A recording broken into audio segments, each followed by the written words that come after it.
মানুষের মৃত্যুর পর মাটির নিচে কবরস্থ করা হয়। প্রশ্ন হলো, জান্নাত জাহান্নাম আসমানে না মাটির নিচে? খুব দরকারি প্রশ্ন। জান্নাত কোথায় ভাই? জান্নাত হলো ঊর্ধ্ব জগতে। জান্নাত হলো কোথায়? ঊর্ধ্ব জগতে। আল্লাহ রাব্বুল আলামিন কোরআনে কারীমে বলেছেন, কাল্লা ইন্না কিতাবাল আবরারি লাফি ইল্লিয়িন। নেককারদের আমলনামা ইল্লিয়িনে আছে, ইল্লিয়িন উপরে। আর ইন্না কিতাবাল ফুজ্জারি লাফি সিজ্জিন।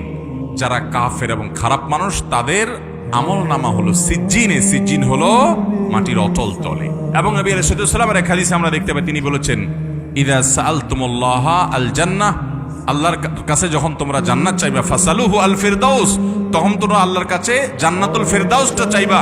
ফাইন্নাহু আওসাতুল জান্নাহ ওয়া আলাল জান্নাহ ওয়া ফাওকাহু আরশুর রহমান।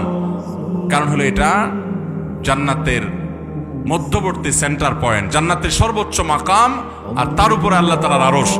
আল্লাহর আরশ যেহেতু উপরে, এই হাদিস থেকে এবং আরো বিভিন্ন হাদিস থেকে বোঝা যায় জান্নাতের অবস্থান হলো ঊর্ধ্ব জগতে, আর জাহান্নামের অবস্থান হলো নিম্ন জগতে। অদৃশ্যের এই বিষয়গুলোকে আমরা আমাদের যুক্তিতে মেপে ঝুপে বের করে ফেলবো, এটা সম্ভব না। আল্লাহ রাব্বুল আলামিন অসীম, সে অসীম রবের সব কিছুকে এই সসীম বুদ্ধি দিয়ে আপনি আয়ত্ত করে ফেলবেন, এটা কখনো সম্ভব না এবং যৌক্তিকও না।